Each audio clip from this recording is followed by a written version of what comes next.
and the rain's coming down in sheets thicker than lead, and some 8-foot-tall maniac wraps the back of your favorite head up against the wall, looks you in the eye and says, "Have you paid your dues?"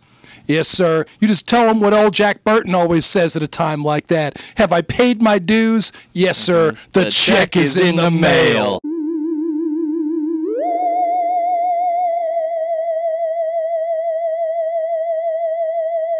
Ladies and gentlemen, that was from Kurt Russell as Jack Burton, Big Trouble in Little China, one of the greatest films of all time.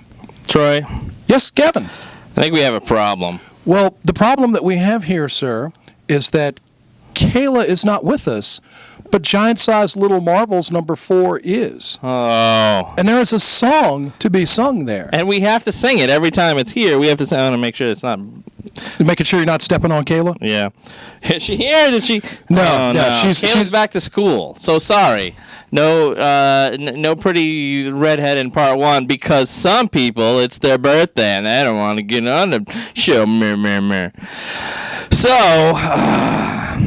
Well, ladies and gentlemen, welcome back to the ComicsOnline.com podcast, season 15, episode 52. 52. It's like a DC 52. thing. It's like a DC thing, except for it's a Marvel thing. And let me just not only welcome you back to Flashback Top 5, but welcome to Battle World. Super fun for boys and girls. Your favorite Cyclops is probably there, like Quietly Lips or floppy 90s hair. See, this is what happens when Kayla isn't here. It's a backyard war again, but the kids are still best friends. Playing giant-sized Little Marvel, Avengers versus X-Men versus Guardians of the Galaxy. Nothing cool rhymes with galaxy. It's a dumb word to try to shoehorn into a song. Says, who is this? Young. The narrator. Scotty Young. Oh, yeah, the narrator, which is Scotty Young. We love Scotty Young. Yes. Scotty Young is the narrator here.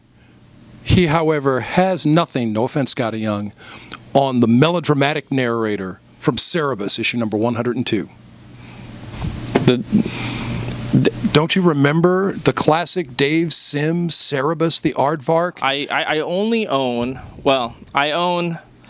there was like a crossover with Spawn. There was there's a crossover with TMNT. Yes. And I own Church and State. Okay. That's all the Cerebus that I own. Sorry, Dave Sim. I know you watch the show, but all the time. That's what I've got. Unlike Kevin, I own a substantial number of Cerebus the Aardvark from its original run, and issue 102 featured on the cover the sudden return of the melodramatic narrator. It's one of the greatest comics of all time. Okay. It is. However, that was 1986. This is 2015. 2015. Troy, we're recording this Tuesday, September 8th, 2015, and this is our top 5 comics for Wednesday, September 9th, 2015. This is our 52nd show of the year. It's amazing that we got this far. Who knew that we could do 52 shows in a year, but we have. Bursting, Kevin. I am bursting. It's so momentous. Try not to burst. But I'm going to blow up like Carter Wong from Big Trouble in Little China at the end there. Our next show will be season 16, episode 1, I believe. Unless I'm mistaken, I believe next show we go into our season 16. So what do you want to see in season 16? Should we return to an audio format? Do you want to listen to this on the iTunes? You probably do, but you probably also want video so you could see Kevin rip his shirt off. I need to work out a lot more before that's going to happen. But anyway, so might as well roll into my picks. Yeah. Let me lend you my hands. Yeah, one of my picks here, of course, Giant Size Little Marvels, Avengers vs. X-Men, number 4. It is among the comedy section of Marvel Secret Wars titles, and so the comedy ones, you've got this, you've got MODOK Assassin, and you've got Hank Johnson, and you've got Secret Love. Secret Love is sort of, but it kind of bordering, but it's certainly tongue-in-cheek at the very least. And then you've got... what else? You've got Deadpool, both Deadpool titles. You got the Lady Deadpool, or Mrs. Deadpool. Yes, Mrs. Deadpool and the Howling Commandos. And you have... Deadpool Secret Wars, which is over. Deadpool Secret Wars. Is that it?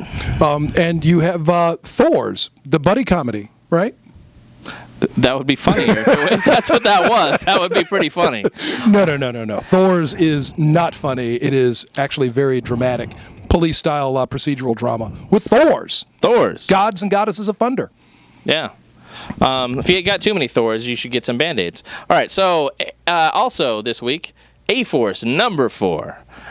We've got all the best female heroes in the Marvel Universe all in one for you to enjoy. And like I've said before, I'm really looking forward to seeing a version of this come out into the regular, what becomes the regular Marvel Universe after Secret Wars is completely over. So that is my second pick for this week. As you all know, I am a big fan of Marvel Secret Wars, even though it puts such a dent in my reading and my wallet.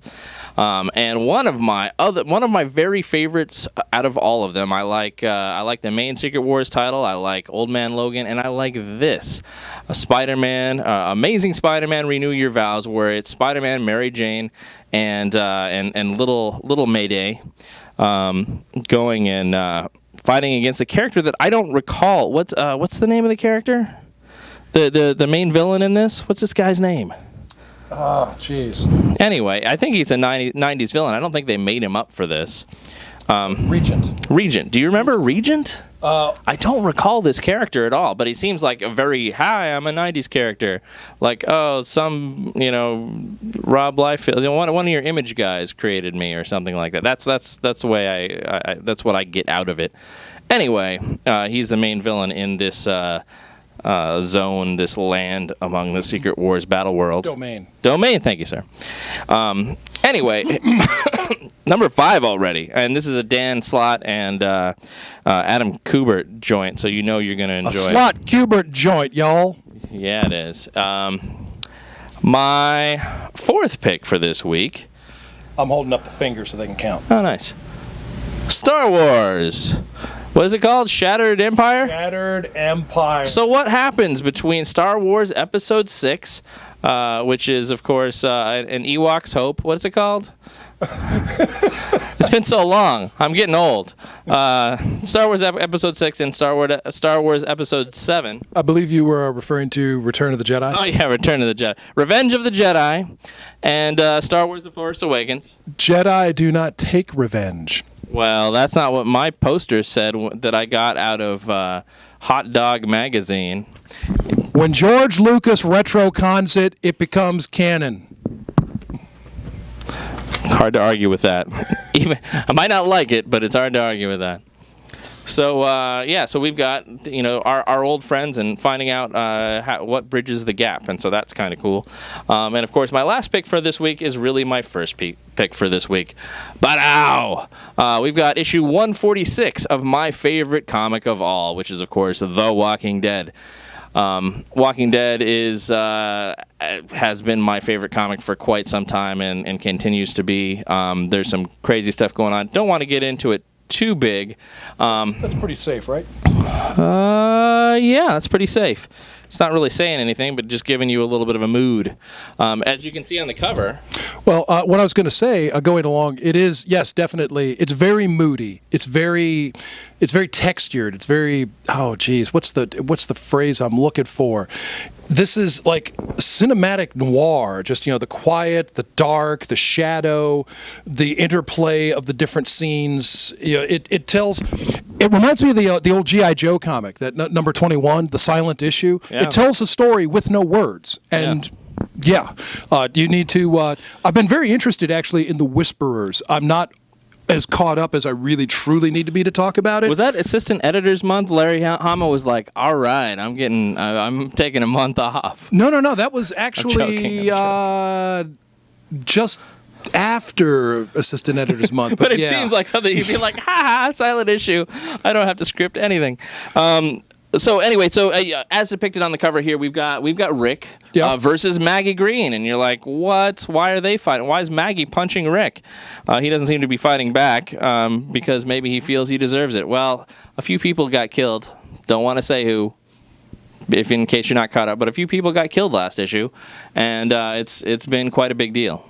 So, and it might have been completely Rick's fault. According to Maggie, clearly Maggie thinks so, and that's what's going on the cover. And so now we're dealing with the aftermath of that.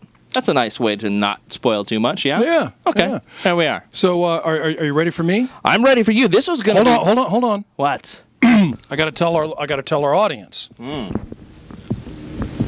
Eyes here. Whatever you're up, bury it. This is priority 1.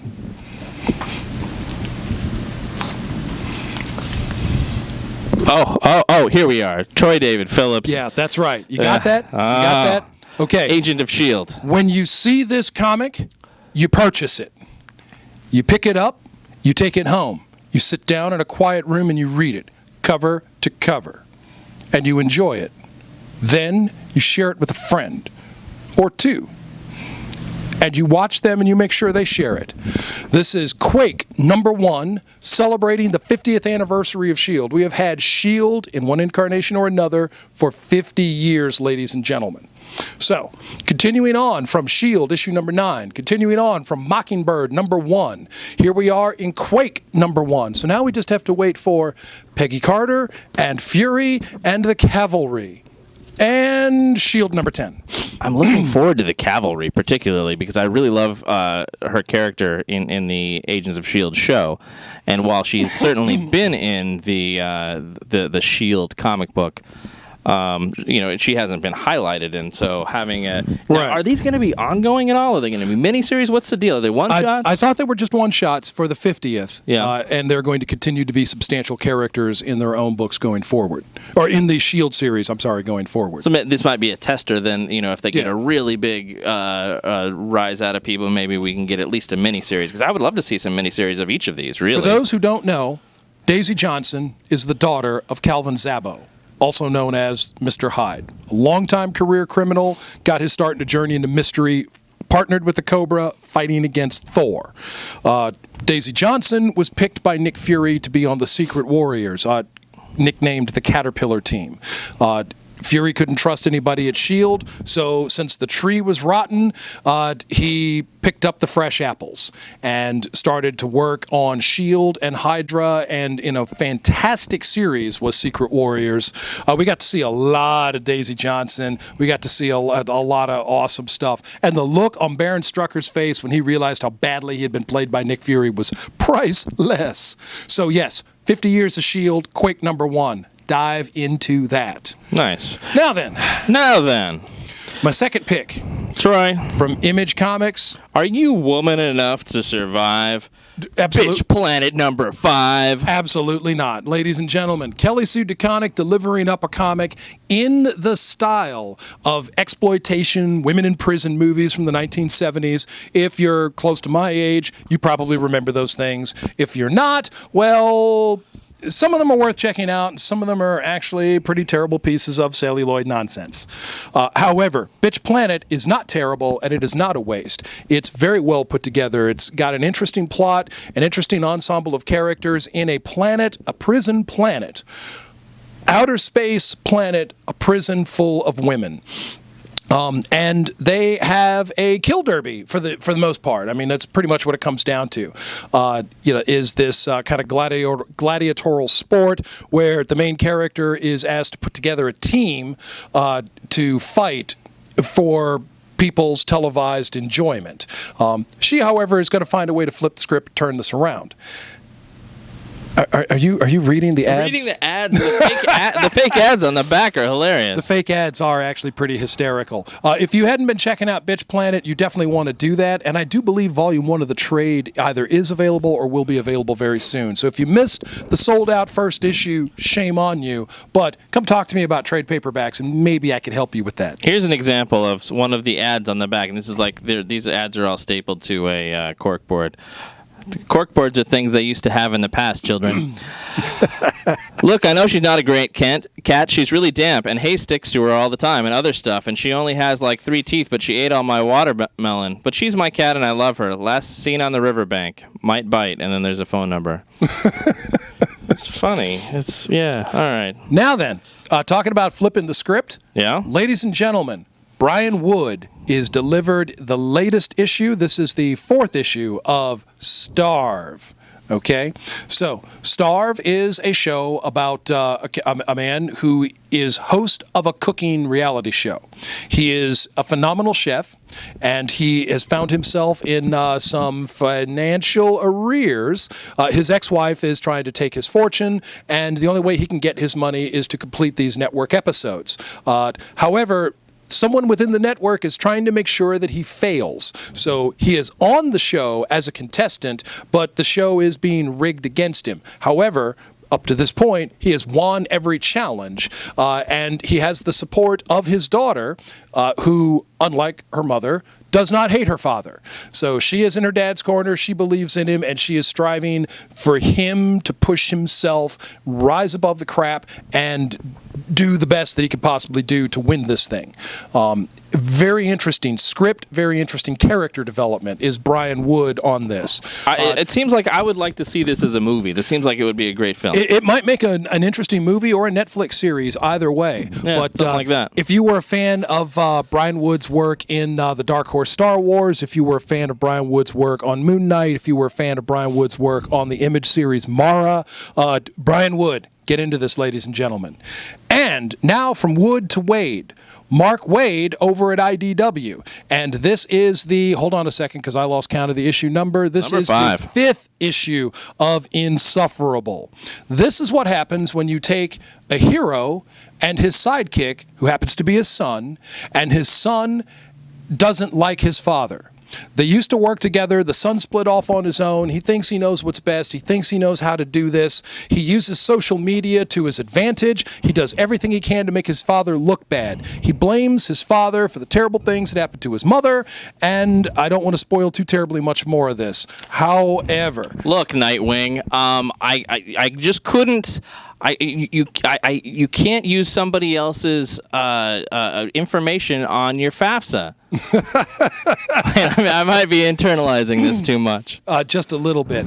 Insufferable has been a great series, and if you're a fan of Marc Waid from Daredevil, if you're a fan of Marc Waid from a whole lot of places, here's one more place to be a fan of Marc Waid. Incidentally, Kevin, if you haven't checked out Marc Waid's Archie, you need to check that out. You told me about that, yeah. And you haven't read it yet. I know you haven't read it yet. On the back cover, there's a Danger Girl ad. There's going to be a new Danger Girl coming out soon. Danger Girl Renegade, issue number 1 in stores this month. There you go. There's a little ad for you. I like J. Scott Campbell. I really love his art. Danger Girl can be hit or miss, honestly, but his art is fantastic. And that's opposite to what I'll usually say. Like, those Image guys, they're always putting the art before the story, and you got to put the story first, and the art will. Well, yeah, that might have been J. old. Scott Campbell. Yeah, man. no, that's. No. I'm talking about original. Yeah. That's what I would say about McFarlane and Jim Lee, Lee Fluoride back in the day. Yeah. So. Next up on my hit parade, this is my pick number 4, and this is Mercury Heat. Kieran Gillen at Avatar with a sci-fi book. This is very different from what he is kicking off with Uber, and Uber is about to begin its newest story arc installment. But I'll talk about Uber some other time. Marc has given you the high sign, so now you can find a safe page and show it to people. This is a very interesting sci-fi piece where the main character is a military-trained specialist. She has a skill set downloaded into her. It makes her extraordinarily dangerous. She's got cybernetic enhancements, and she's not liked very much. She probably doesn't like herself very much. It's some interesting art, Troy. It is. Omar Francia. The art is beautiful. It is mature themes. Graphic scenes of violence, some strong language. It's definitely not for the kids. Avatar books are generally a bit stronger than your average comic. This is not your mainstream sensibility stuff. This particular issue doesn't seem to be too bad, but anything Avatar Avatar is probably not going to be for children. Even if a single issue is, the rest are probably not going to be. Probably not. So, yeah, I'm a big fan of that one. Now, this is my final pick, and incidentally, ladies and gentlemen, I can't believe Kevin hadn't already mentioned it, so here, let me go. This is your +1, right? This is my +1, and it's my +1 because today is the anniversary of the televised release of the hit television series Star Trek. 49 years, Troy. 49 years. We've done 52 episodes in a row this season, but their season didn't go. Their first season didn't go 59 or 52 episodes. No, but they did do 49 years of nearly contiguous new content. Star Wars. I love Star Wars, but can they say that? No, they just can't. So here we are, ladies and gentlemen, Star Trek Green Lantern issue number 3. We have taken the lanterns and the lantern rings, and the rings have sought out suitable wearers between the Federation crew of the Enterprise and Klingon Bird of Prey crew. We have... The depictions of the characters are styled after the current movie series, so Zachary Quinto, Chris Pine, etc. And Green Lantern, as you might recognize Green Lantern from the previous storylines of the New 52. Not as current as the current Green Lantern series, but definitely recognizable if you were a fan of that run. We've seen Yellow Ring, Orange Ring, Blue Ring, etc. So, yeah. This is not the first crossover that Star Trek has had with another comic book property, and this is so far so very good. Troy, I would have had this art not been awesome by Hernandez and Sanchez. Had this art not been awesome, and believe me, it is, as you can see here on the screen now, I would have been disappointed. I would have said, "Where's my JK? Where's my James Kenneth Woodward doing doing a Star Trek crossover?" Because I loved his crossover with Doctor Who. Did you the Star Trek Next Gen and the 11th Doctor? I think it was 11th Doctor. It's been a while. Sorry, JK. Anyway, did you read the Star Trek Planet of the Apes crossover? What about the various Star Trek X-Men crossovers? Those I did. Star Trek Legion of Superheroes crossovers? In any event, Kevin here is a little bit lagging in his Star Trek fanship. However, I am not. So, happy 49th birthday, Star Trek. Woohoo! Can't wait to see you in the 50th coming up this year. Next year. Remember, on the 8th of September, raise your champagne glass, toast, drink, enjoy, live long, prosper. From leaping tall buildings to going off like gamma bombs. Switch your internet browser to ComicsOnline.com.